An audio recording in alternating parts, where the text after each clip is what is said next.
The first thing Garrett Calloway noticed when he came back to himself was the ceiling, not the water-stained square of drywall he woke up to every morning in his apartment in Queens, the one with the hairline crack running east to west that he kept meaning to patch and never did, but something smooth and white and unblemished, interrupted only by the soft amber glow of recessed lighting that seemed to breathe rather than shine. Crown molding, a crystal fixture catching the early gray of morning through windows that ran floor to ceiling on the far wall. Outside those windows the Manhattan skyline sat low and indifferent, wrapped in the pale suggestion of dawn. His head throbbed with the particular punishment of whiskey consumed too fast by a man who hadn't eaten since breakfast the day before. He didn't move. He lay on his back and let his eyes trace the perimeter of the ceiling, the way a man surveys the edge of a cliff before deciding whether to look down. The bed beneath him was the kind of soft that felt almost accusatory, the kind that only existed in places where people paid more per night than he made in a month. Egyptian cotton, probably.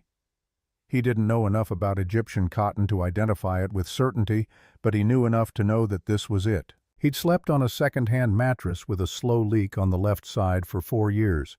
He knew the difference. He sat up slowly. The room assembled itself around him in increments.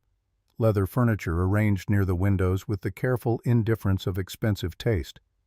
Abstract art on the walls in frames that didn't need to announce their cost because cost had been baked into every brushstroke. A sitting area, a desk, a bathroom door standing open to reveal marble flooring and the glint of fixtures that probably had names. He was still wearing his clothes from yesterday. The white button-down he'd ironed that morning, the morning that felt like it belonged to a different version of his life, was wrinkled beyond recovery. One cuff stained with something dark he couldn't identify.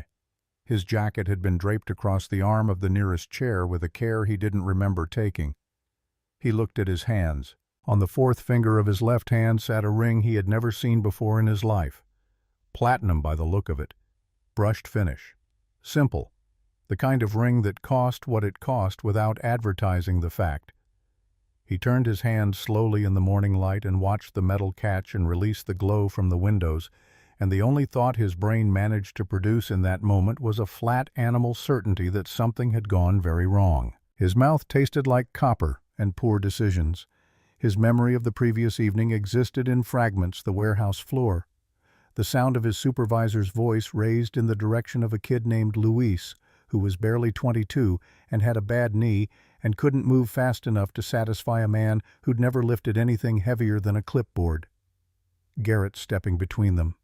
The conversation that followed. The envelope with his final paycheck. The walk to the corner store on Flatbush where he'd bought the cheapest bottle they had and stood in the parking lot for a long moment wondering what a man was supposed to do when he'd done the right thing and ended up with nothing to show for it. After that, a hotel bar. The particular quiet of a high-end lobby at night. Someone sitting down beside him. After that, nothing. He stood and the movement sent a fresh current of pain through the back of his skull. He pressed 2 fingers against his temple and breathed through it and crossed to the windows.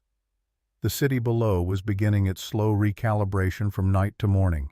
The streets still mostly empty, a delivery truck moving through an intersection 12 stories down. He'd grown up 3 miles from here in a neighborhood where the buildings leaned against each other for structural support, and the corner stores kept their cigarettes behind bulletproof glass. He'd stood in boardrooms since then, wearing a hard hat and carrying rolled plans under his arm, and he'd felt the city's hierarchy in the way people looked at him or didn't. But he had never stood in a room like this one, looking out at the skyline from this angle with this light. He didn't belong here. That conviction was the clearest thought he'd had since opening his eyes. "You're awake." The voice came from behind him, low, composed, measuring. Not warm, not cold. Simply present the way the voice of someone accustomed to being listened to tends to be. He turned. She was sitting in one of the leather chairs near the far wall, backlit slightly by the ambient glow of the room's lighting, a slim folder resting across her knees. She was dressed in a charcoal suit that fit with the kind of precision that required a person, not a machine, someone who'd stood in a fitting room and been measured and returned and measured again, until every line fell exactly where it was supposed to. Her dark hair was pulled back from a face that was striking, in the way that certain architecture was striking not because it was soft, but because every element was exactly where geometry said it should be. She was looking at him the way a person looks at a situation they've been managing since before it became a situation. He recognized her. Not personally. Personally, he had never met this woman in his life, but her face had appeared on the cover of a business magazine his former supervisor kept on his desk. Some profile of the most powerful women in New York real estate and infrastructure development, and he'd glanced at it once while waiting for a meeting to start, and thought without particular feeling that she looked like someone who'd never lost a negotiation. Sloane Mercer, CEO of Mercer Holdings, commercial real estate, infrastructure, a media division that had acquired 3 regional outlets in the last 2 years, worth somewhere north of $2 billion depending on which quarter you were reading about. The business press called her the architect, not because of the industry she'd built her empire in, but because of the precision with which she'd built it. She was sitting 12 feet away from him in a hotel suite he didn't remember entering, and she was holding a folder, and she was watching him with an expression that communicated nothing except that she had already thought through everything he was about to say. His mouth opened, closed. "Who?" He stopped, cleared his throat. The words came out scraped and unreliable. "I know who you are." Sloane didn't answer immediately. She set the folder on the side table beside her chair and stood with a measured deliberateness crossing the room at the pace of someone who had learned that urgency was a liability. She stopped at a respectful distance and held out the folder. He took it. His hands weren't quite steady. Inside was a single document on government-issue paper with an official seal at the top. His eyes moved across the text without absorbing it. At first the words kept sliding off the surface of his comprehension until one phrase stopped him cold. Certificate of marriage, State of New York. His name, her name, a date yesterday's date, 2 witnesses, a notary seal, and at the bottom his own signature in the particular leftward slant he'd had since high school. He knew that signature. There was no question it was his. "This isn't—" He stopped, looked up at her. "This isn't possible." "It's entirely possible." Her tone carried no defensiveness, no apology, just information. "It was filed with the county clerk's office at 11:47 last night. You were present, coherent, and capable of providing informed consent. The witnesses will confirm that if necessary. I was drunk. You were drinking. There's a legal distinction, and it doesn't work in your favor here." He looked at the ring on his finger again, then at the document, then at her. "Why?" It wasn't really a question. It came out too flat for that. Sloane returned to her chair and sat with her hands folded in her lap. And for a moment she studied him with an attention that felt almost archaeological, like she was looking for something she'd buried a long time ago and needed to confirm was still there. "I need a husband," she said, "for approximately 12 months. Possibly longer depending on how certain business matters resolve. You need financial security and medical care for your daughter. This arrangement addresses both requirements." The mention of Callie landed in his chest like a fist. "How do you know about my daughter?" "I've known about you for longer than last night." Something in her voice shifted, not dramatically, not in any way that would have been visible from across the room, but he heard it, a fraction of a degree toward something unguarded. "Much longer." He stared at her. "What does that mean?" Instead of answering, she reached into the inner pocket of her jacket and set something on the table between them. He leaned forward. It was a rabbit, roughly 2 inches long, carved from a dark wood that had aged to near black over time. The craftsmanship was unpolished, the kind of work done by someone who'd had a pocket knife and time, and a need to make something, rather than skill enough to make it well. One ear was chipped at the tip. The surface had been handled so many times over so many years that the wood had taken on a faint warmth despite its color. Something moved in the back of Garrett's mind. Not a memory, more like the echo of one the way you can sometimes hear music from another room without being able to identify the song. "You gave that to me 26 years ago," Sloane said. Her voice was careful now, each word set down like something breakable. "In Brooklyn, Behind the old Fairfield building on Nostrand near the tracks. I was 10. You were 8. 4 older boys had cornered me in the alley. I'd been stupid enough to cut through there alone after dark. You came around the corner with your bike and you didn't stop to think about it. You just got off the bike and put yourself between me and them. Garrett said nothing. They hurt you pretty badly before they left. After you sat with me on the curb until I stopped shaking. You told me you'd carved that rabbit for your mother before she died. And then you gave it to me because you said that you wanted me to have something that would remind me someone had chosen to help me when they didn't have to. He was still looking at the rabbit. I don't remember any of that, he said quietly. I know. You got sick a few months later. Meningitis. You recovered, but there were neurological complications. Short-term memory gaps, some long-term loss around that period. When I tried to find you years later, your foster file noted as much. She paused. I looked for you anyway. It took time. You looked for me.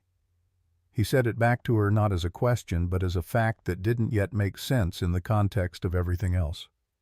Yes? Why?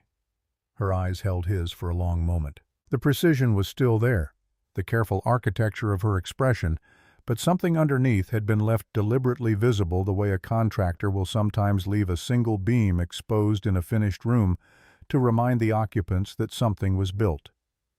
Because in 26 years, she said, you were the only person I met who protected me without wanting something back.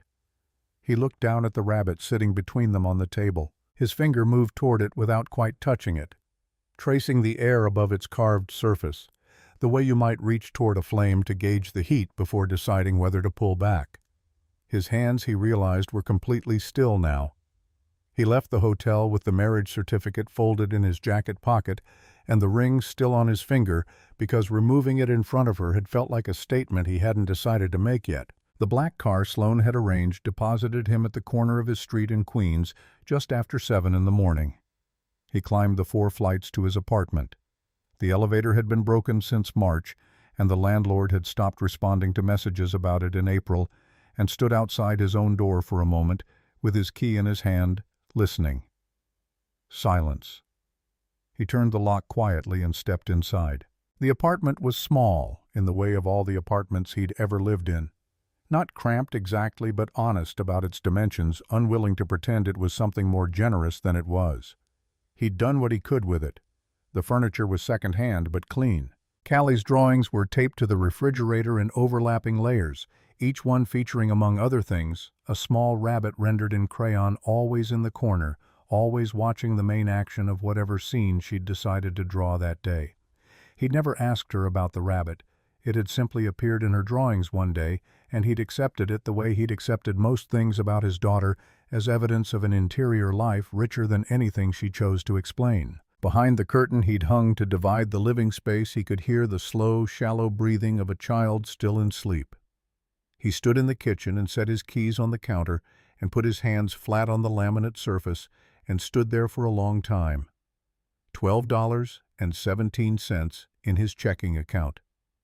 The rent notice, third one this month, sitting on the counter next to the keys, Callie's medication running out by Friday, and the surgery, that doctor. Theron Webb at Mount Sinai had been carefully, kindly, and consistently telling him was necessary within the next 6 to 9 months if they wanted Callie to have the kind of childhood where she could do things like run.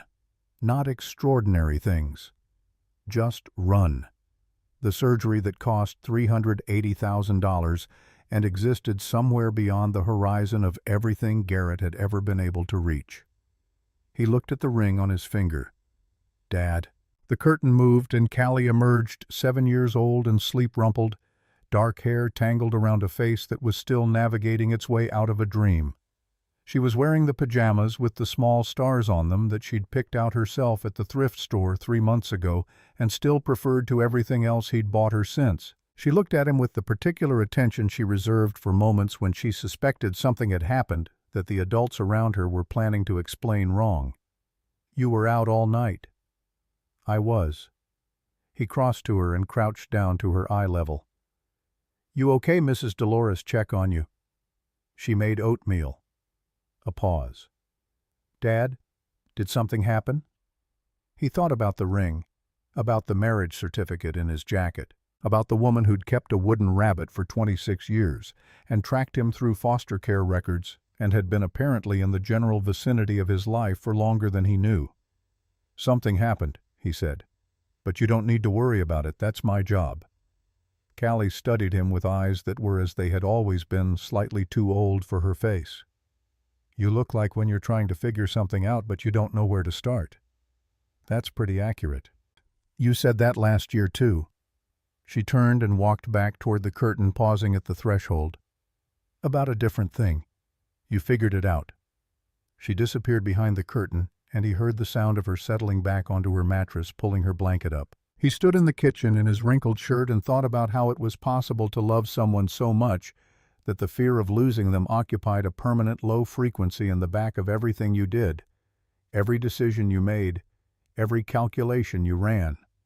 He pulled out the marriage certificate and looked at his own signature.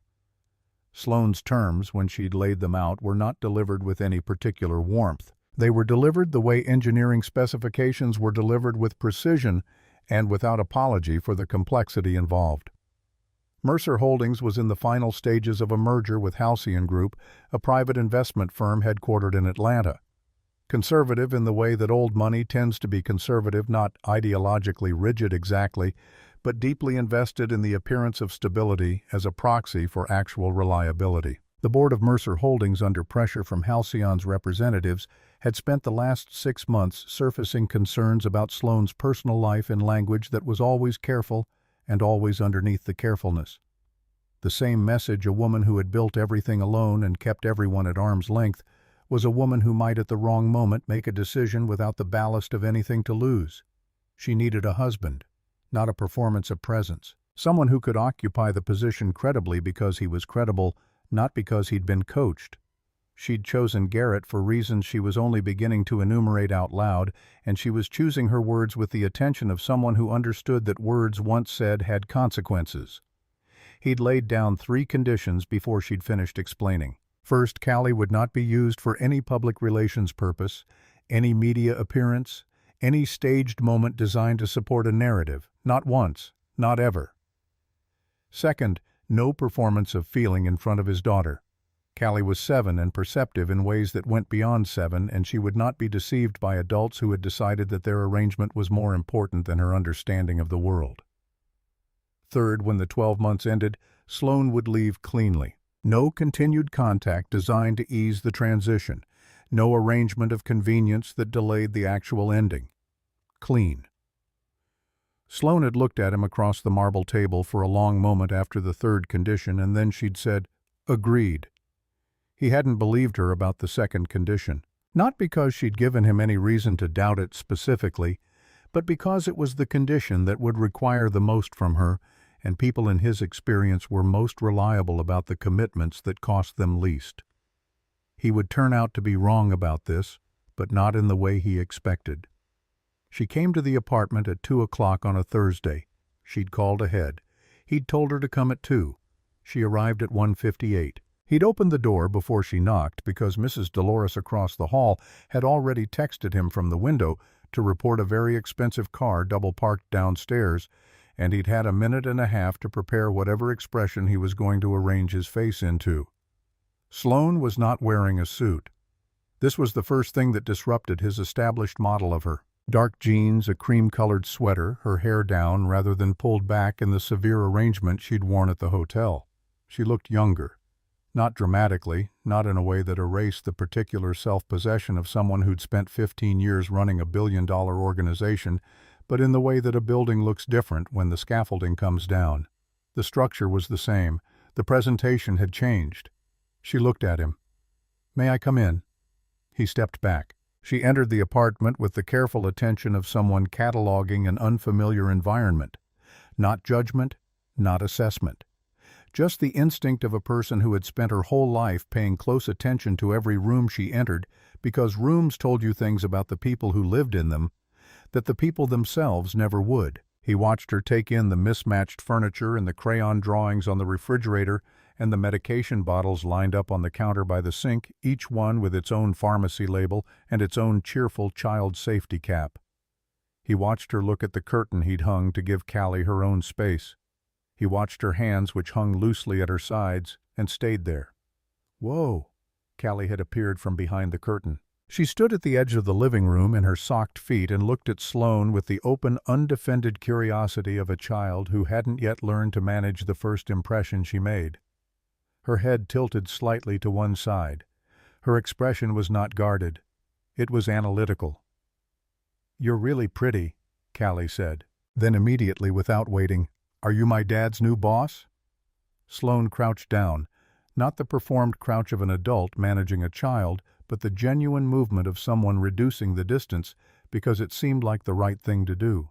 She was eye level with Callie now. "Something like that," Sloane said. Her voice down here was different, not softer exactly, more careful.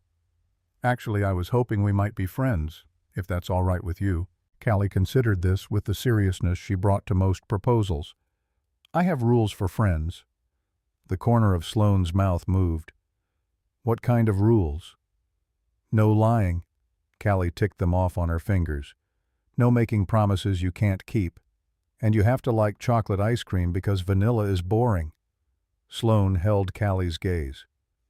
"I can agree to all of those, especially the last one.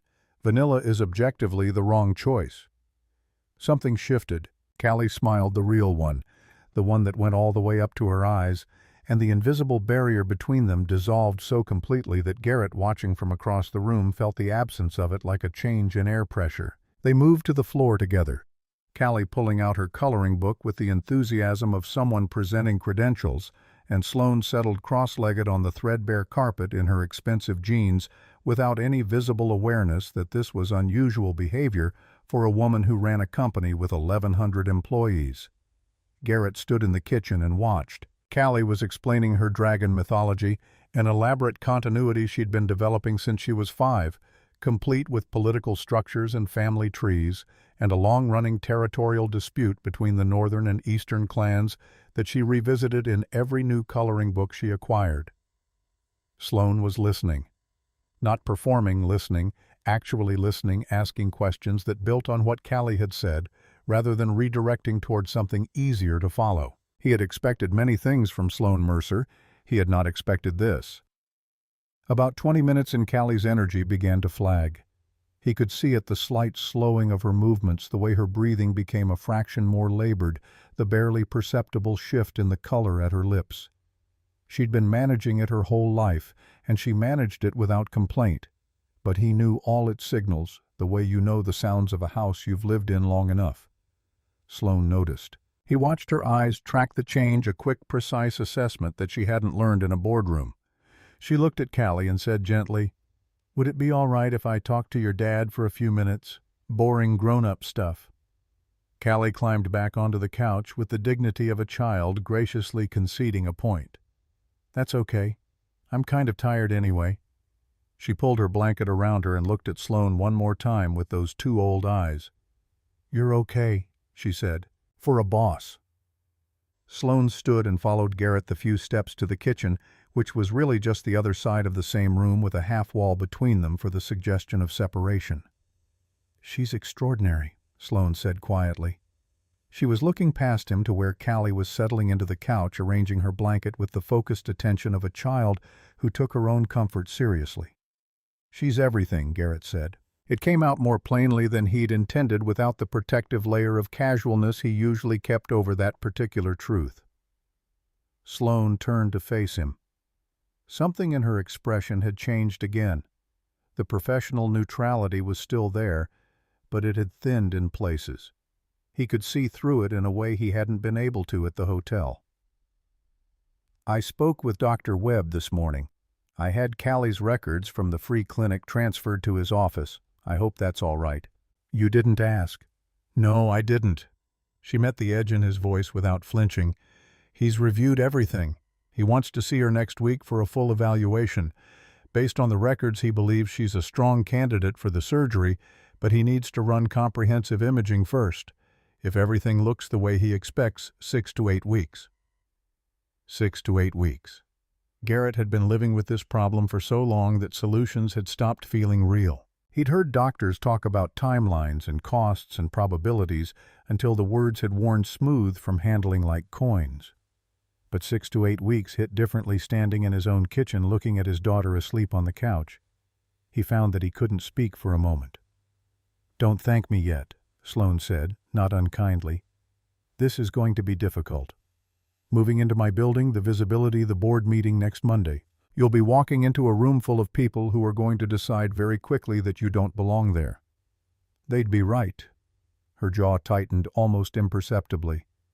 "That's exactly the attitude that will get you eaten alive in that room. You belong there because I chose you. That's the only credential that matters. But you have to believe it, or they'll smell the doubt and they'll use it." He looked at her. "What do you want me to do? Pretend I'm one of them. I want you to be yourself." Her voice had an edge now, but it was a useful edge, the kind on a tool, not a weapon. The version of yourself that stepped between his supervisor and a kid who couldn't defend himself, knowing exactly what it would cost. That's what I need in that room, not a performance, someone who won't back down. He held her gaze for a long moment. She moved toward the door, then stopped. Without looking at him, she crossed back to the couch where Callie slept and leaned over and pulled the blanket up around the little girl's shoulders just slightly where it had slipped. The gesture was so quiet and unremarked that he wasn't sure she knew she'd done it. "She reminds me of someone," Sloane said, still not looking at him. "Who?" "Me." A pause. "Before I learned that being soft was a liability." She straightened and walked to the door, and he followed, and they stood in the doorway with the noise of the building around them, a television through one wall, footsteps on the stairs, the distant sound of traffic 4 floors down. "Monday," she said, 9 o'clock. "The movers will come tomorrow for whatever you want to keep." "I need to tell her something tonight, about the move, about you." Sloane looked at him. "Tell her whatever you think she can carry." "But Garrett—" It was the first time she'd used his name, and the ease of it caught him off guard. "Don't underestimate what she already knows." She left. He stood in the doorway for a moment after the sound of the elevator had faded, then went back inside and sat on the edge of the couch next to his sleeping daughter and looked at the ring on his hand and thought about what it cost a person to keep a small wooden rabbit for 26 years. He reached into his jacket pocket, pulled out the rabbit, set it on the cushion beside him. His fingers found it without him deciding to reach for it, tracing the curved back, the chipped ear, the roughness of unfinished wood. His hands moved over it with a familiarity his mind couldn't account for, like a word you know how to pronounce before you remember learning it. He sat there in the quiet of the apartment with the rabbit in his hands and his daughter breathing beside him, and something that had been wound tight in his chest since Claire, since the accident, since the long machinery of grief and survival that had followed, shifted. Not loosened, just shifted, rearranging itself around something new. Callie stirred. Her eyes opened partway, found him closed again. "Dad." Not quite awake. "Is the lady coming back?" "Yeah, Ladybug. She's coming back." A pause. Then from somewhere almost asleep. "Good. She looks at you like she's been looking for you for a long time." She was fully asleep again before he could answer. He sat with the rabbit in his hands and the ring on his finger and the city moving past the window 4 floors below, and he did not yet know what any of it meant. But he knew in the particular way that a man who has built things for a living knows the difference between a foundation that will hold and one that won't, that something had been put into motion that was larger than a contract. He just didn't know yet what it was going to cost to build. The penthouse occupied the entire 41st floor of a building on the Upper West Side that had been designed to make everyone who entered it feel the precise weight of the distance between themselves and the people who lived there. The elevator required a key card. The lobby had a doorman who greeted Sloane by name and Garrett and Callie with the careful courtesy of someone trained to treat all guests as equals while knowing perfectly well they weren't. The ride up was smooth and silent, and felt to Garrett like being lifted out of one version of his life and set down in another without anyone asking whether he was ready. Callie pressed her nose against the elevator's mirrored wall and watched her own breath fog the surface. She'd been quiet in the car from Queen's processing, he knew, in the particular interior way she processed things that mattered. When the doors opened directly into the penthouse, she stepped out and turned in a slow circle, and the sound she made was not a gasp, but something quieter and more considered, like a person revising an assumption they'd held for a long time. The space was enormous and immaculate, and felt, despite its size, somehow smaller than it should have because nothing in it had been disturbed.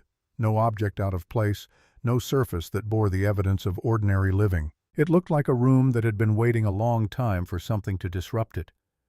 Callie stopped her circle. "It's like a castle," she said, "but castles have tapestries and stuff on the floor." Sloane emerged from the hallway that ran toward the bedrooms, dressed in a way that managed to look effortless while obviously not being effortless, and she watched Callie's assessment with an expression that was not quite neutral. There was something in it, a watchfulness different from the board meeting watchfulness Garrett would come to know. This was the watchfulness of someone waiting for a verdict they cared about more than they wanted to. "What kind of stuff?" Sloane asked. "Like a rug that's a little bit crooked, or a book somebody left face down?" Callie considered the room with her head tilted. "Castles are supposed to look like people live in them." Something moved through Sloane's expression, quick, almost invisible, the way a shadow moves across a wall when a cloud passes overhead. She said nothing for a moment. Then, "Would you like to see your room?" The room Sloane had prepared for Callie was the correction of every error the rest of the penthouse made.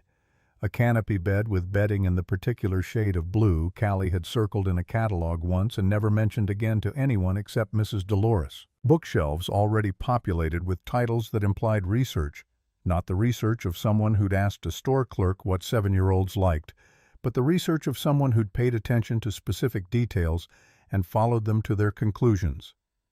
A window seat facing the park. And the closet, when Sloane opened it, contained a complete art setup: watercolors, pastels, graphite in 4 weights, and a small wooden easel adjusted for a child's height. Callie stood in the doorway and didn't move for a full 10 seconds. Then she looked at Sloane with an expression Garrett had never seen on his daughter's face before. Not quite gratitude, because gratitude was too simple for what it was. It was the expression of someone who had just been seen accurately and who hadn't known until that moment how much they'd wanted to be. "How did you know about the blue?" Callie asked. Sloane held her gaze. "I paid attention." 3 words. They carried the weight of everything Sloane Mercer was not in the habit of saying out loud. Sunday brought the tailor a thin man named Aldous, who arrived at 2 in the afternoon with 2 assistants and the manner of someone for whom time was genuinely expensive. He circled Garrett twice without speaking, made a series of small sounds that communicated assessment without committing to verdict, and began taking measurements with practiced efficiency. Sloane stood near the window reviewing documents on her tablet, selecting fabric and cut, when Aldous asked charcoal for the suit, white for the shirt, a tie, and deep blue, chosen without hesitation from a swatch book 6 inches thick. When it was done and Aldous had gone, Garrett stood before the full-length mirror, and the man looking back wore his own face, but had been arranged differently. The suit fit the way clothes only fit when someone has made them for the specific body inside them. Sloane crossed to him and adjusted his tie with practiced hands, not a gesture of intimacy, but of precision, the way you'd level a frame on a wall. Her eyes were on the knot, not on him. "Tomorrow, when we walk into that boardroom, you are not a guest. You are my husband, which means everyone in that room is a guest at your table as much as mine. If you walk in like someone asking permission to be there, they will never give it." He looked at her reflection in the mirror. "And if they don't buy it?" She looked up then, and their eyes met in the glass. "Then we give them something more important to think about." She stepped back and turned toward her desk, and the moment closed behind her like water over a stone. He stood there a moment longer and thought about the man who'd walked out of a warehouse 3 days ago with a final paycheck and $12 to his name. He didn't know yet whether this version of himself was closer to the truth or further from it. But he had a daughter who needed a surgeon, and there was a woman in the next room offering him the means to get her one. Everything else was philosophy. That night, after Callie was asleep, he passed the hallway that led to Sloane's home office and saw through the half-open door that she was awake at her desk. Not working, or not only working. She had a piece of personal stationery in front of her and a pen in her hand, and she was writing something slowly, with the attention of someone choosing each word before committing it to paper. Not a business document. Something else. Something private. The kind of writing that happens when a person is working something out that can't be worked out any other way. He didn't stop. He didn't ask. He continued down the hallway and went to bed, and he filed the image away in the part of his mind that collected details about Sloane Mercer, the way a structural engineer collects data points, not yet knowing which ones would turn out to be load-bearing. The Mercer Holdings boardroom occupied a corner of the 38th floor of the company's Midtown headquarters, with windows on two sides framing a view designed to remind everyone seated at the table exactly what was at stake. 11 board members were already present when Garrett and Sloane entered. Douglas Fenn at the head, broad and silver-haired, carrying the settled authority of someone who had been making consequential decisions since before some people in this room were born. He identified Nadine Cross within 30 seconds, not by process of elimination, but by instinct, sharpened over 11 years of reading rooms for structural weakness. She was in her early 40s, precisely groomed, watching him arrive with the warm, focused attention of a person who had been thinking about this moment since before it happened. She looked exactly like the kind of person who would ask you friendly questions while already knowing all the answers. Sloane introduced him, "My husband, Garrett Calloway," and the silence that followed contained entire conversations. Fenn spoke first, measured and careful. "This is the first we're hearing of a marriage, Sloane." "My personal life has always been private, Douglas." "Private and secret are different categories." Nadine's voice was pleasant, helpful even. "We're simply getting to know you, Mr. Calloway. Surely that's appropriate given how recently you've appeared." He held her gaze. Nothing hostile in her face, that was the thing. All warmth and reasonable inquiry, and underneath it something cold and patient that she wasn't hiding from him because she didn't think he'd see it. He saw it. "Ask whatever you need to ask," he said. The questions came as friendly conversation, his work. How he and Sloane had met Callie. He answered them the way Sloane had prepared him, truthfully, where truth served them, constructed where it had to be. 6 months ago. A fundraiser at a children's hospital on the Upper East Side. Callie at one of the activity tables drawing. Sloane sitting down beside her and asking about the dragon. He watched the room's temperature shift incrementally in his favor. Nadine waited. "Your daughter," she said after he'd finished. "She has some health challenges. That must create significant financial pressure." He felt the architecture of the trap, not in the words but in their arrangement, the angle from which they'd been aimed. She wasn't asking about Callie. She was drawing a line between Callie's illness and his presence in this building, and inviting everyone present to follow that line to its logical destination. He looked at Nadine Cross, and something clarified inside him, the particular clarity that comes when a situation reveals exactly what it is. He set down the pen he'd been holding and placed both hands flat on the table, not aggressive, just present. "My daughter has needed surgery since she was 4 years old. I have spent 7 years making every decision, every single one, based on one question: is this good for Callie? That question is why I lost my job last week. It's also why I'm sitting in this room." He stopped. Let the silence do the work a speech couldn't. "I'm not going to apologize for wanting my daughter to live." 4 words. Flat. Final. The room absorbed them. Nadine's smile remained in place with the persistence of something structural. "How refreshingly direct," she said, and the warmth in her voice was indistinguishable from the real thing, which was exactly what made her dangerous. Fenn moved the meeting forward with the efficiency of someone who knew when a digression had served its purpose. They moved into merger territory. Halcyon's structural requirements, the due diligence timeline, the public announcement strategy. Garrett sat beside Sloane and watched her work the room the way a skilled engineer manages load, not by overpowering the forces involved, but by understanding exactly where each one was pointing and redirecting accordingly. She gave ground when ground didn't matter. She held lines that looked minor and turned out to be load-bearing. By the end, the meeting had arrived at conclusions that were entirely hers, and 3 people in the room believed the conclusions had been theirs. Nadine voted correctly on every motion. She said nothing further about Garrett. He noticed that too, the patience of it, the willingness to wait. The call came from Mrs. Dolores on a Tuesday, 11 days after they moved in at 2:14 in the afternoon, in the middle of a working lunch Sloane had scheduled with 2 members of the Halcyon due diligence team in the penthouse's formal dining room.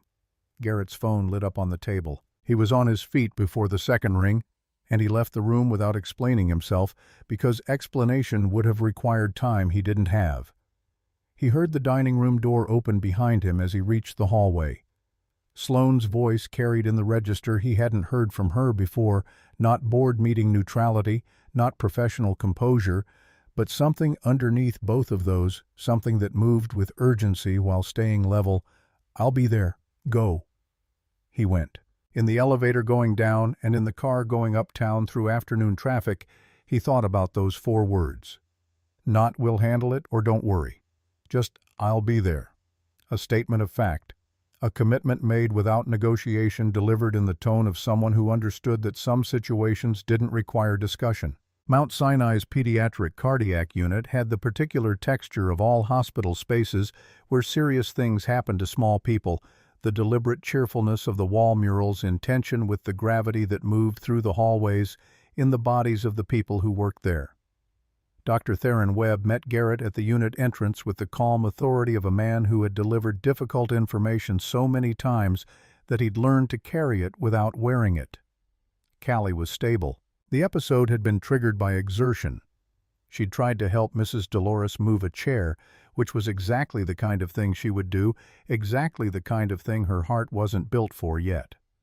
Webb had her on supplemental oxygen as a precaution and wanted to run new imaging.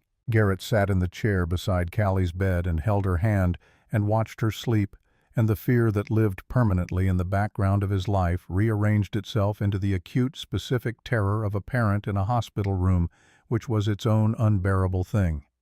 Sloane arrived 40 minutes later. She appeared in the doorway without announcing herself, still in the clothes from the lunch meeting, and she looked at Callie in the bed and then at Garrett in the chair, and she crossed the room and sat in the other chair, the one on Callie's other side, without being invited and without explaining herself.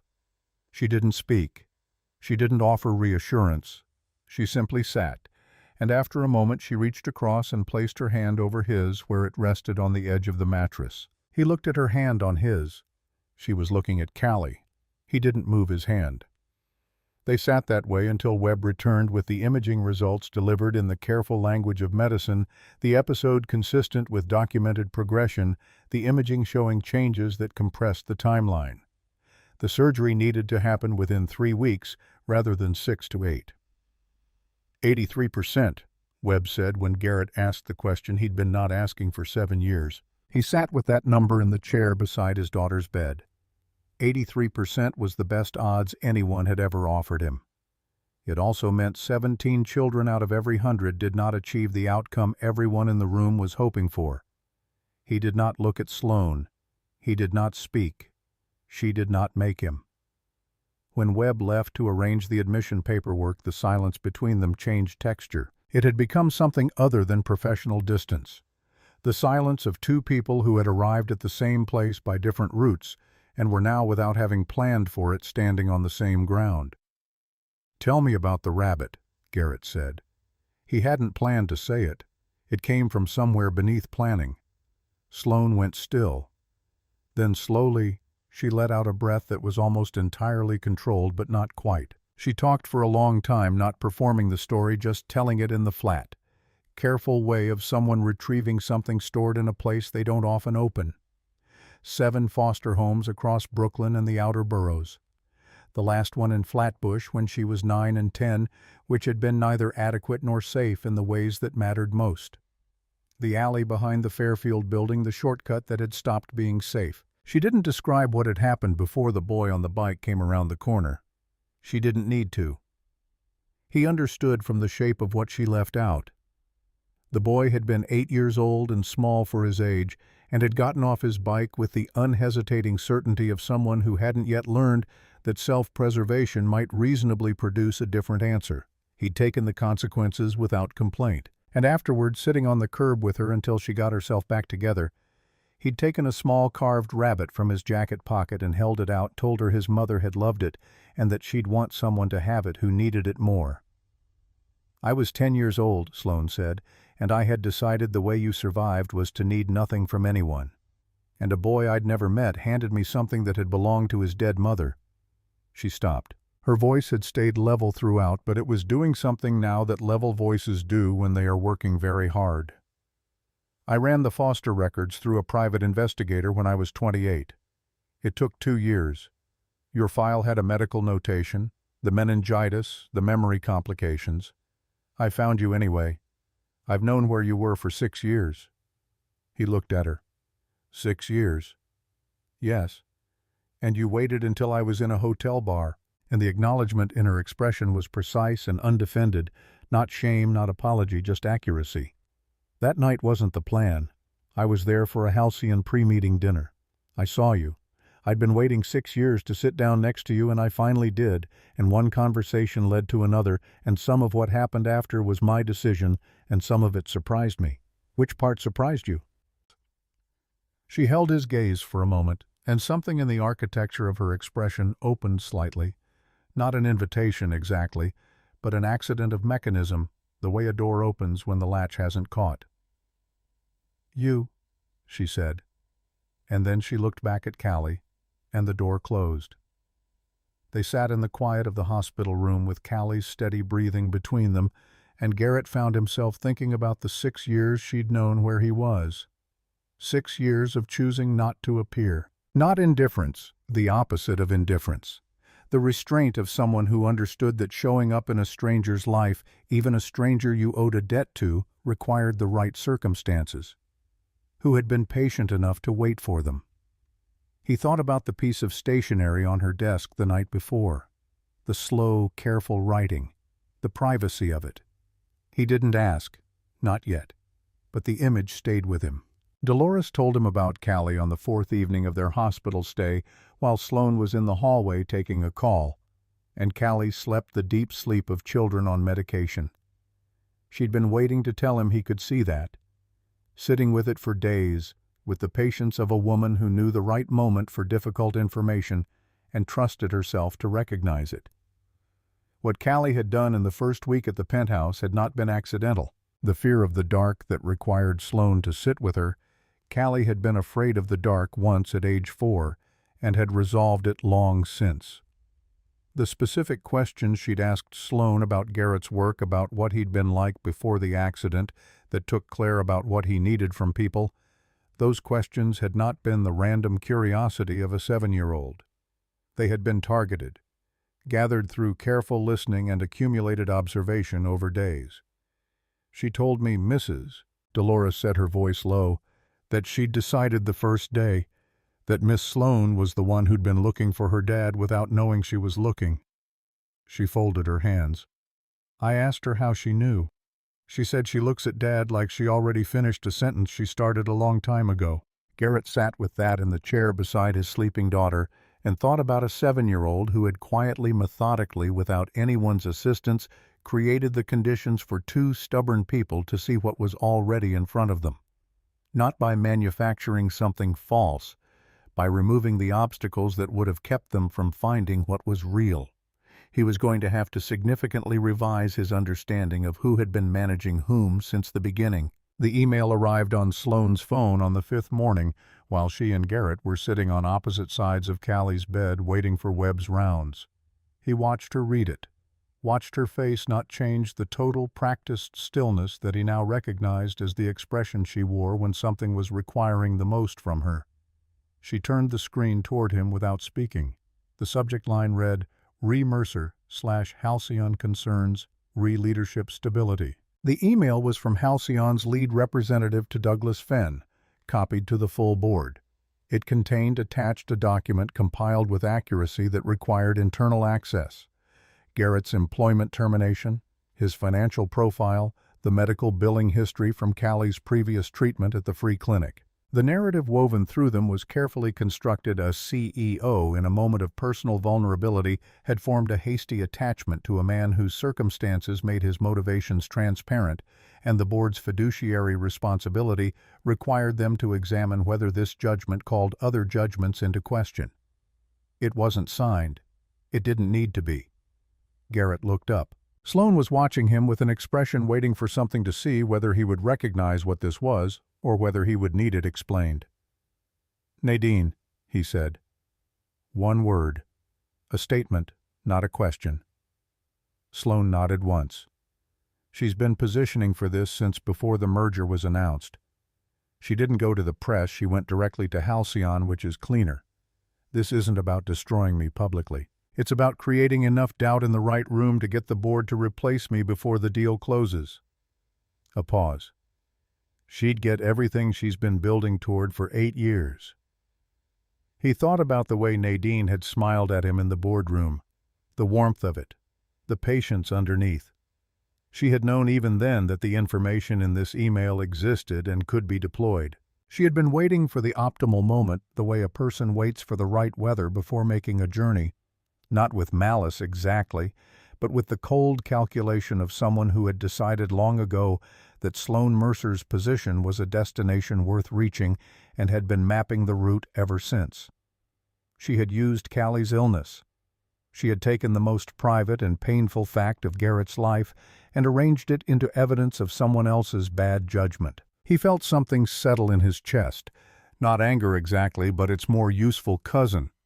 The clarity that arrives when you understand precisely what you are dealing with and precisely what you intend to do about it. "There's a board meeting requested for tomorrow," Sloane said. "Fenn's been CC'd. Halcyon wants answers." The financial arrangements for Callie's surgery had been established in the first week. The account structured, the hospital billing transferred. Even if everything else collapsed, Callie was protected. Sloane had built that protection into the arrangement before anything else, which he understood now was not incidental.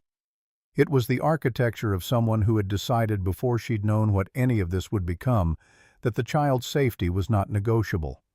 He looked at her. She was looking at Callie, and she was wearing no expression at all, which was the expression she wore when something mattered more than she knew how to show. He was an engineer. He read systems.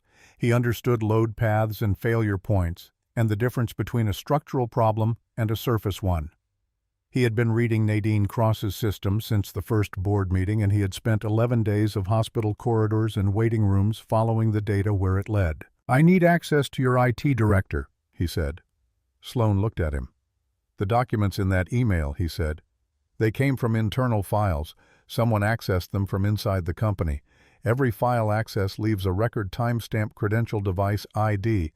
I'm not an attorney, but I know how to read a specification sheet and find where the failure was introduced." He held her gaze. "Give me access to the logs and I'll show you exactly where the load path goes." She studied him for 3 seconds with the full weight of someone assessing the reliability of a structure before putting anything important on top of it. Then she picked up her phone. The IT director's name was Reeves, and he was thorough and efficient, and asked no questions about why the CEO's husband was requesting access to internal audit logs from a hospital waiting room at 7 in the evening. He sent the files within the hour. Garrett worked through the night in the chair beside Callie's bed. His laptop open, Callie's breathing steady beside him, Sloane asleep in the recliner across the room with her suit jacket folded over her like a blanket because she had refused to go home, and there was no other option. He worked the way he had always worked, methodically, without rushing, following each thread to its source before moving to the next one. By 3 in the morning, he had what he needed. The metadata trail was not ambiguous. 8 months of internal documents forwarded from Nadine's work credentials to an external address that resolved through one additional step to a consulting firm retained by a competitor of Halcyon's that had been attempting to block the merger through regulatory channels. Not circumstantial, not open to interpretation, load-bearing. But there was something else in the logs, something that connected the evidence to the threat in a way that mattered beyond the technical facts. The specific files Nadine had accessed, the ones about Garrett's financial history. Callie's medical billing, the personal details weaponized in that email she had pulled them the morning after Sloane had told her privately in what she believed was a confidential conversation that Callie's surgery had been moved up. Nadine had taken the information Sloane trusted her with and used it the same day. Not the financial records first. The medical records first. She had gone for Callie first. He sat back in his chair in the dark hospital room and looked at his sleeping daughter and felt moving through him with the particular coldness of something confirmed rather than suspected the full shape of what Nadine Cross had been willing to do. Not just ambitious, not just patient. Willing to use a sick child as the sharpest edge of her argument because she had calculated that it would be the most effective one. He thought about what Sloane had told him in the bar that first night without knowing she was telling him anything that she had chosen him, because in 26 years she'd never found anyone who protected something without wanting something back in return.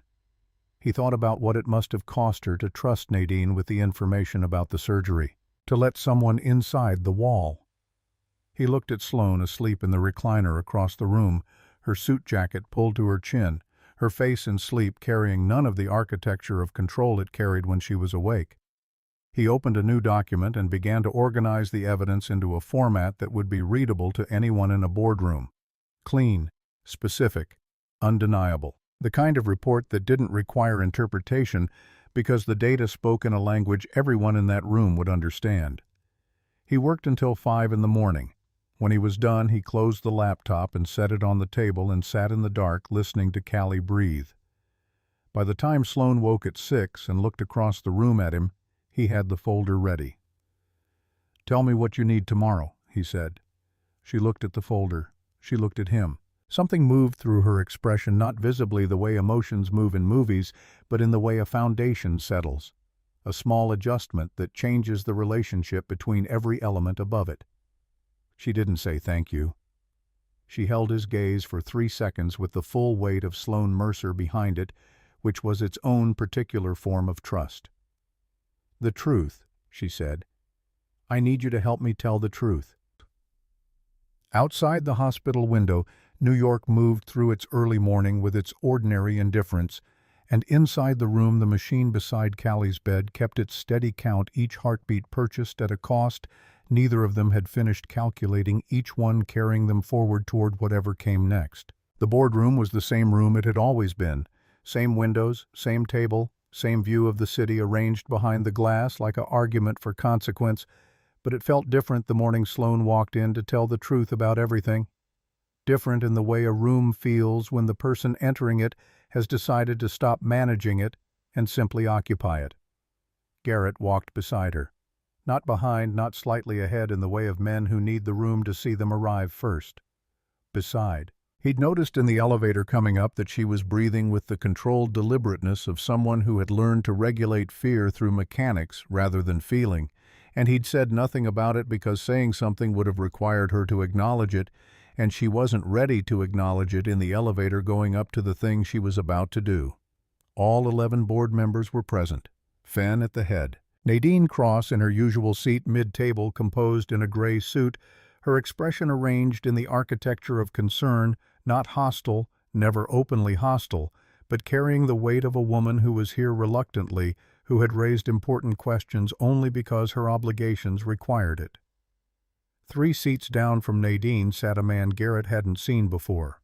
Harlan Payne was 62, broad through the chest in the way of men who had been physical in their youth and had kept the structure, if not the purpose, with the kind of face that had been weathered by decades of decision-making and showed it without apology. He represented Halcyon Group, and he'd flown in from Atlanta that morning, which told Garrett everything he needed to know about how seriously the email had been taken. Sloane stood at her end of the table and did not sit. "I asked for this meeting," she said, "because there are things this board deserves to hear from me directly rather than through documentation assembled by someone with a preferred conclusion." She didn't look at Nadine. She didn't need to.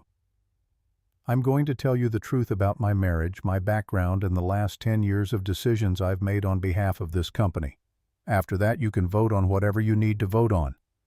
Fenn's expression was unreadable. Payne had his hands folded on the table and his eyes on Sloane with an attention that wasn't hostile, but was total.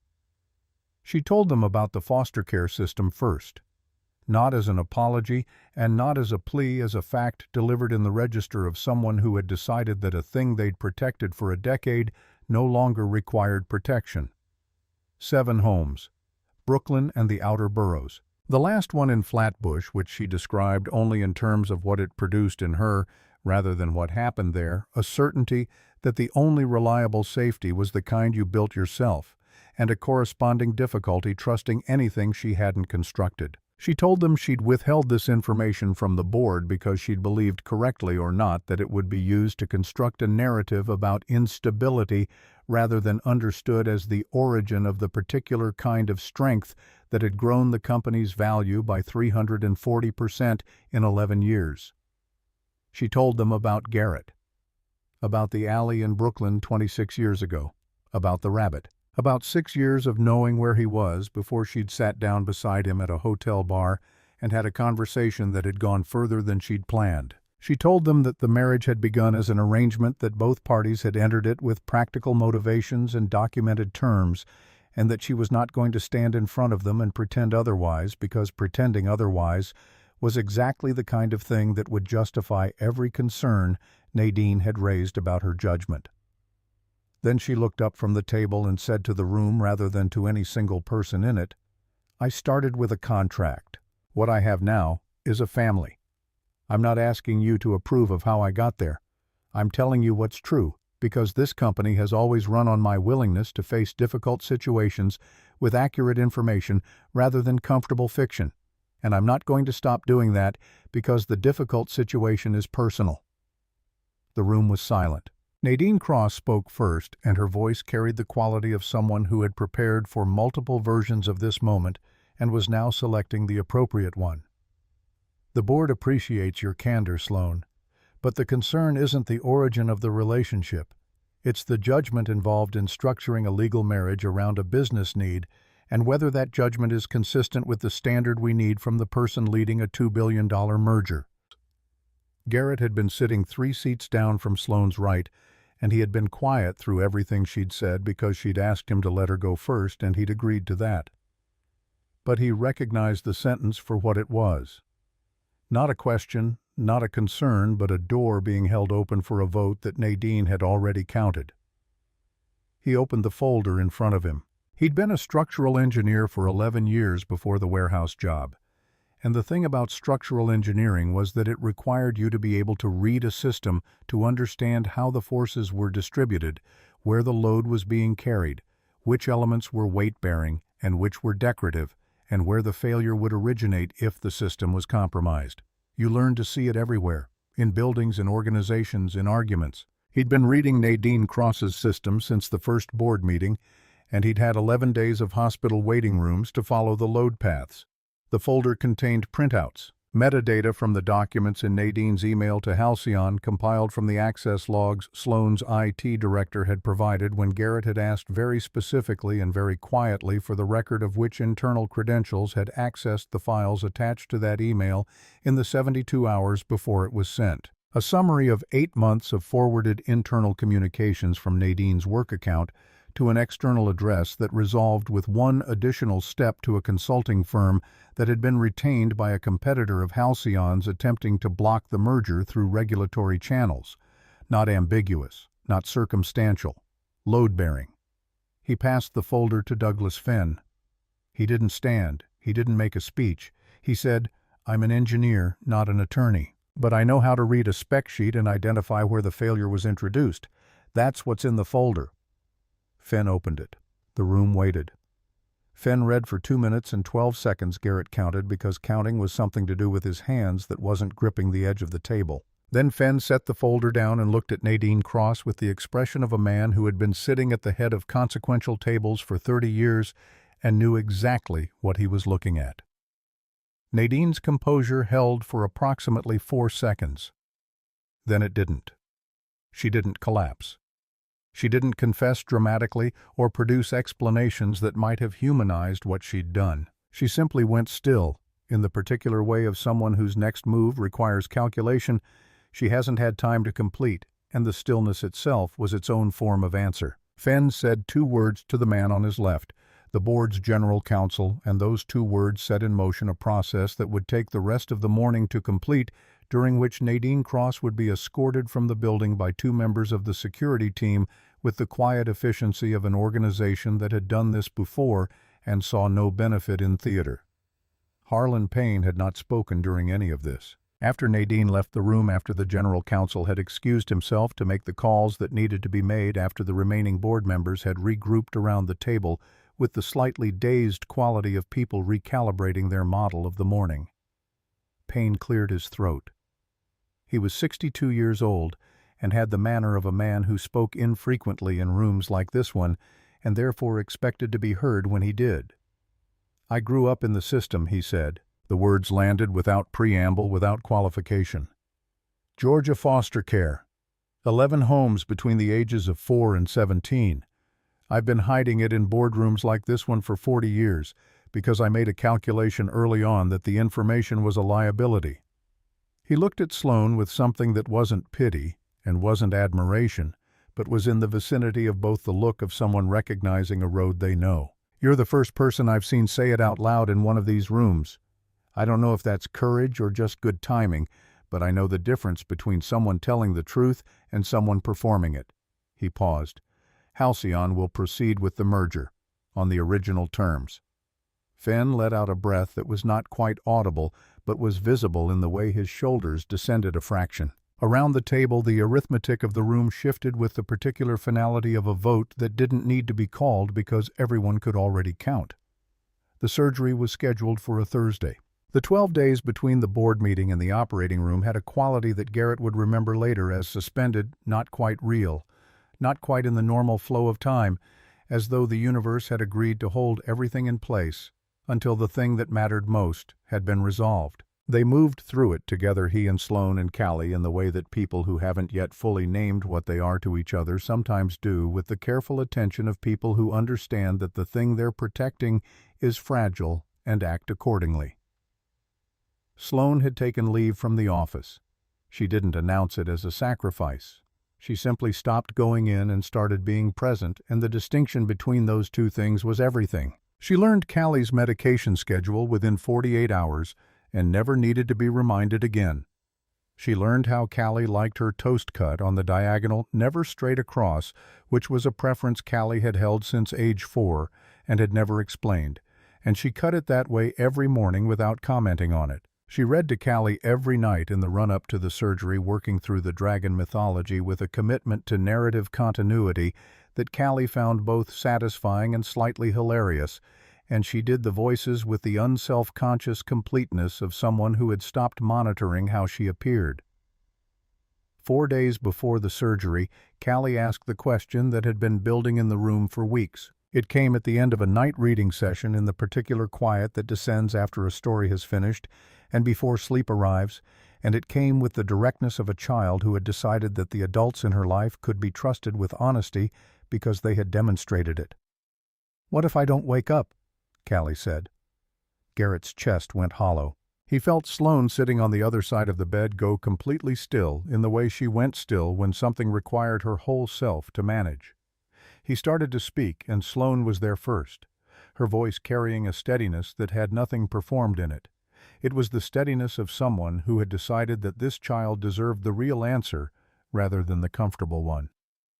"Then your dad and I would be sadder than we've ever been about anything, because you are the best thing that has ever happened to either of us, and the world would be smaller without you in it." Callie considered this with the seriousness it deserved. "But you'd be okay eventually." "No," Garrett said. The word came out without the cushioning he might have put around it on a different day, and he let it stand without softening it. "Not really. Not in any way that would feel like okay." Callie was quiet for a moment.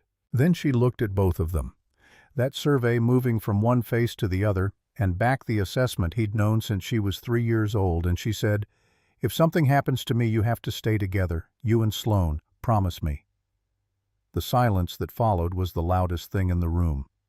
He looked at Sloane over his daughter's head. Her eyes were bright, and she was not going to cry in front of Callie, and they both knew it, and in the shared knowledge of that, there was something that felt, without either of them reaching for the word, like partnership in the deepest sense of the thing. "You're going to wake up," Sloane said. Her voice was steady in the way of someone holding something very carefully. "You are going to wake up, and your heart is going to be stronger than it has ever been, and you're going to run until your dad can't keep up with you." "He already can't keep up with me," Callie said. "That's fair," Garrett said. Callie settled into her pillow with the satisfaction of a case closed. "Okay, finish the chapter." The morning of the surgery was the kind of cold, clear October Thursday that New York occasionally produces as though to remind everyone why they put up with it the rest of the time. The sky was specific and blue, and the light coming through the penthouse windows at 6 in the morning had the quality of something carefully considered. Callie sat between them in the back of the car going uptown and held both their hands and didn't speak. She'd been brave for so long and in so many ways and in so many rooms, and this morning she was simply a 7-year-old girl going somewhere frightening, and she held the hands available to her and let herself be held. At the hospital, Webb met them in pre-op with his team, and he spoke to Callie with the directness she required. She had always responded better to accurate information than to softened versions of it, which was perhaps the most Garrett thing about her. He told her she'd be asleep, that she wouldn't feel anything, that the whole operation would seem to her like a very short nap from which she'd wake up in a different room. He told her she was his most important patient that day, and the way he said it made it clear this wasn't a thing he said to everyone. "I know," Callie told him with the matter-of-fact certainty of someone whose confidence is based on evidence. "You're the best at this." Webb smiled. "Where'd you hear that?" "Sloane researched you," Callie said. "She wouldn't have called you if you weren't." Webb looked at Sloane. Sloane looked at Callie with an expression that had no armor in it at all. When the nurses came to take Callie back, the three of them walked alongside the gurney until the corridor ended and the surgical suite doors began. Callie looked up from the pillow with her dark eyes moving between them, taking inventory, confirming the thing she needed to confirm. "I love you, Dad." And then, without pause, without qualification, without any of the hesitation that might have been expected from a child addressing a woman she'd known for 3 weeks, "I love you, Sloane." Sloane bent down and pressed her forehead against Callie's for 3 seconds. Not a kiss, not a performance, just contact, just presence. And when she straightened, her voice was exactly controlled and nothing else. "We'll be right here, both of us, right here when you wake up." The doors closed. 4 hours and 31 minutes. Garrett paced for the first 40 minutes and then stopped because pacing was consuming energy he might need later for something real. He sat. He stood. He went to the water fountain twice without being thirsty. Sloane sat in the chair beside his with her hands folded in her lap and her eyes focused on the middle distance and somewhere around the 90-minute mark. She said very quietly to no one in particular, "I don't know how to do this part. The part where you've done everything you can do and now you just have to wait." He looked at her. "Nobody knows how to do this part. You seem like you know. I seem like I've done it enough times that I've gotten better at pretending." He leaned his elbows on his knees. "When Claire was in the hospital the last time, the time she didn't come out, I sat in a room like this one for 6 hours and I had the whole thing planned out. What I'd say to Callie. How I'd arrange the next few months. All of it worked out in advance." He stopped. "None of it mattered.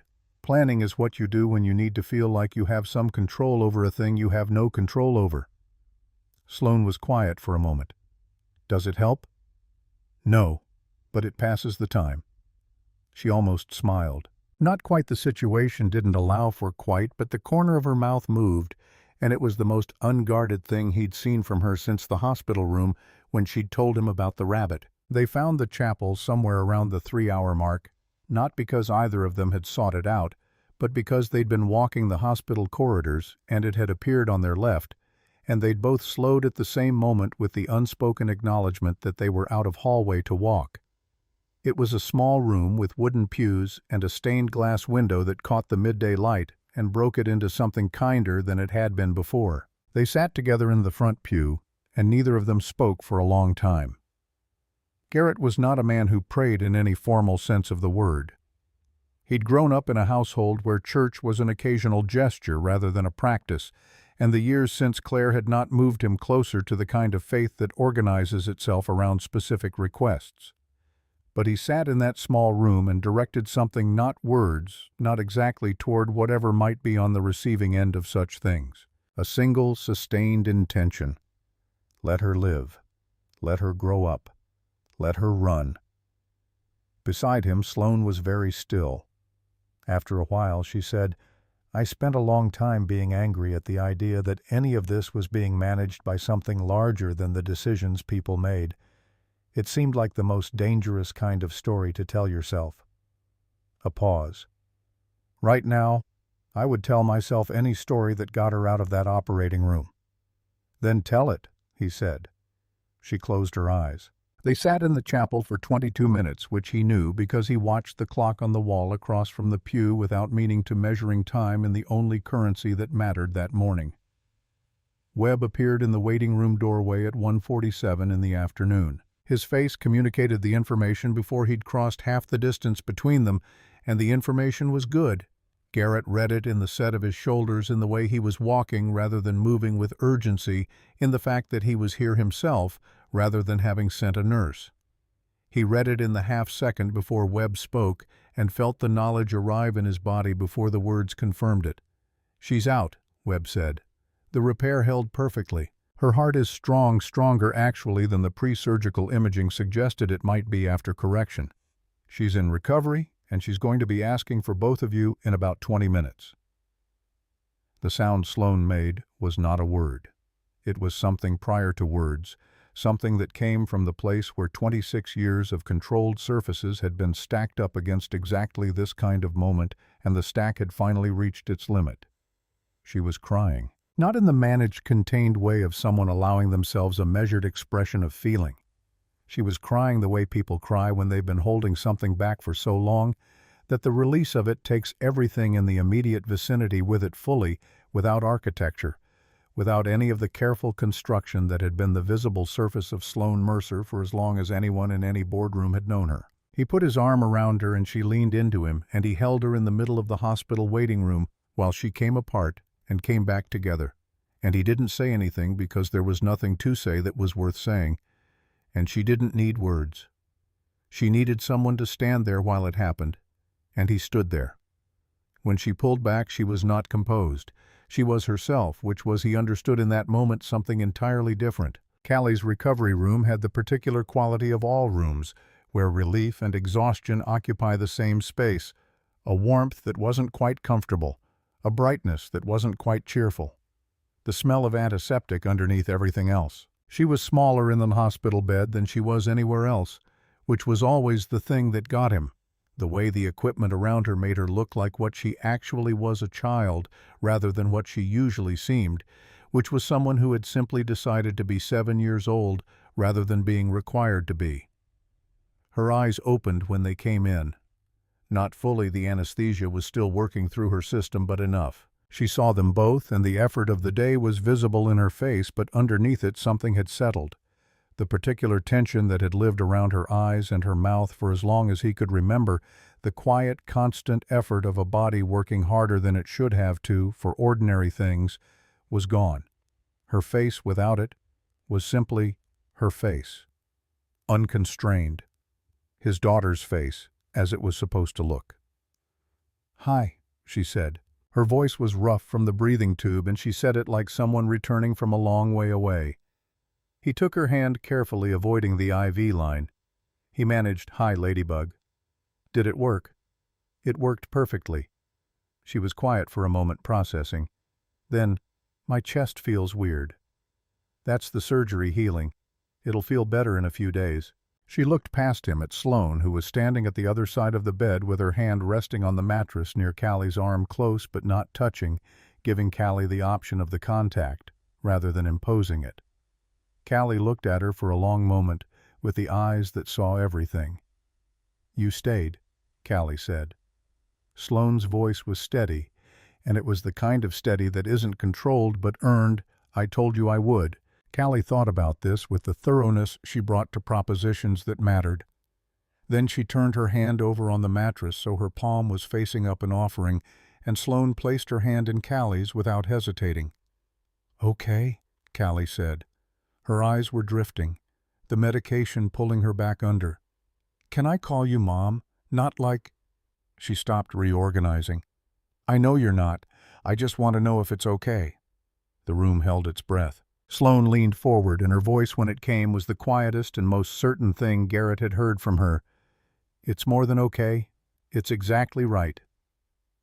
Callie's eyes closed. Her breathing slowed into the deep, regular pattern of genuine sleep, rather than the assisted sleep of the operating room, and the machine beside the bed counted her heartbeats, steady, strong, corrected into the afternoon. The contract had lived in the drawer of Garrett's bedside table since the morning of the board meeting. He'd put it there rather than somewhere more deliberate because he hadn't known what to do with it, and putting it in a drawer was a way of making no decision, which had seemed like the right move at the time. 3 days after the surgery, with Callie asleep in her room and the city doing its November evening thing outside the windows, he took it out. He folded it not in half, not in quarters, but carefully with the attention he gave to things that had mattered, even when they'd outgrown their purpose, and he carried it to the living room where Sloane was sitting with her laptop and a cup of coffee that had gone cold an hour ago because she kept forgetting to drink it, and he set it on the table beside her. She looked at it, then at him. "I don't want 12 months, he said. "I want real. If that's not what you want, then I'll take the folded contract and put it somewhere permanent, and we can be what we agreed to be, and I will not hold it against you because you have done more for my daughter than I had any right to ask of anyone." He stopped. "But I can't keep pretending this is a transaction." It stopped being a transaction somewhere I wasn't paying close enough attention to mark the moment. Sloane looked at the folded contract on the table for a long time. She looked at it with the expression of someone taking careful inventory of everything they'd built and everything they'd protected and everything they'd kept themselves from wanting and measuring it against the thing being offered. Then she reached into her jacket. She was still in work clothes, had been in work clothes since a call at 4 that afternoon, and produced a piece of paper folded into thirds. She held it out to him. He unfolded it. It was handwritten. 4 sentences in her particular precise script, slightly smaller than you'd expect, each letter formed with the care of someone who had learned penmanship from a foster parent who believed it mattered. It was addressed to Claire. "I never knew you, but you raised the only person who protected me when he had no reason to. I'm making you a promise not because of any agreement, but because I choose to, that I will spend whatever time I'm given making sure he and Callie know they are not alone. I think you would have understood that." He read it twice. He read it a third time more slowly, and in the silence of the penthouse with the city outside and his daughter's steady breathing audible from down the hall, something finished. Not ended, finished, which is a different thing. The long, open question of the last 3 years, the one that had lived underneath every decision he'd made and every morning he'd gotten through, resolved itself not with an answer but with the understanding that it no longer needed one. He folded the letter back along its original lines and set it beside the contract on the table. Then he went to the shelf where the wooden rabbit had been sitting since the day they moved in, and he opened the small box beside it, the one that held Claire's ring, the one he'd carried in his jacket pocket until the day Callie went into surgery, and he set the box on the shelf beside the rabbit, and he closed it. Both things on the shelf. Both kept. The past and the 26-year-old debt that had somehow in the accounting of the universe come out even. He looked at Sloane, and she was watching him with an expression that had nothing left in it except what was real. "Yes," she said before he'd asked anything further. "The answer is yes." 6 months after the surgery, on a Saturday morning in April, when the park was doing everything it could to make a case for itself, Callie ran. Not the careful, monitored movement of a child managing a damaged heart, but running the full, uncalculated, purposeless running of a 7-year-old who has somewhere to be and is in a hurry to get there for no reason except that her body is capable of it and the morning is asking her to. She ran the length of the grass between the path and the fountain and back, and her breath came even, and her face carried the expression of someone discovering that the world is larger than they were told it was. Garrett and Sloane sat on a bench and watched her. The city moved around them with its ordinary Saturday indifference, joggers, dogs, a group of elderly men playing chess at the tables near the path, and none of it registered as anything except backdrop for the thing happening on the grass in front of them. Sloane's hand was in his. She wasn't watching Callie with the carefully managed attention of someone performing the role of watching.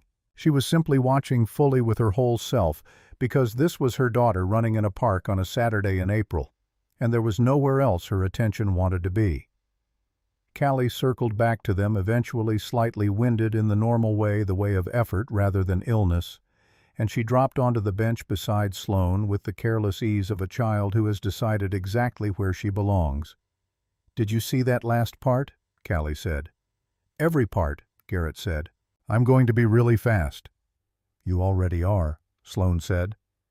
Callie considered this, found it satisfactory, and looked out at the park with the proprietary interest of someone planning their next move.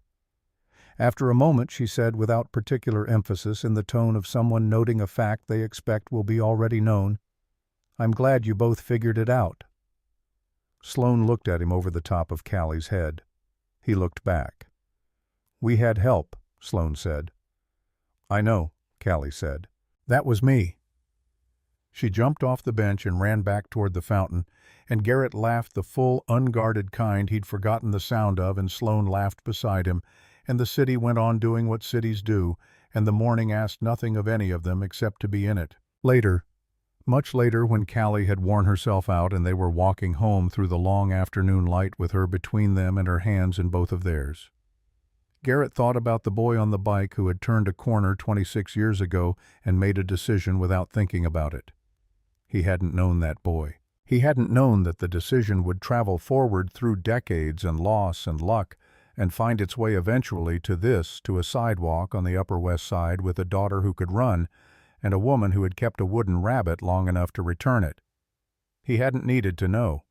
Some things didn't require you to understand them before you did them. Some things only made sense from the far end, looking back at the chain of choices and chances and held objects and healed hearts that had produced the exact afternoon you were standing in. At home in the kitchen, that now had a crooked rug and a book left face down on the counter, and a drawing of a small rabbit taped to the refrigerator between a soccer schedule and a reminder about a Tuesday appointment. Sloane made coffee and burned the first piece of toast and made no comment about it, and Callie made the comment she would have made anyway. And Garrett stood in the doorway between the kitchen and the living room and watched the two of them at the counter in the late afternoon light and felt, without drama and without ceremony, the specific weight of a life that had been put back together into something it hadn't been before. Not restored, rebuilt, into something stronger at the breaks. He'd been an engineer long enough to know the difference.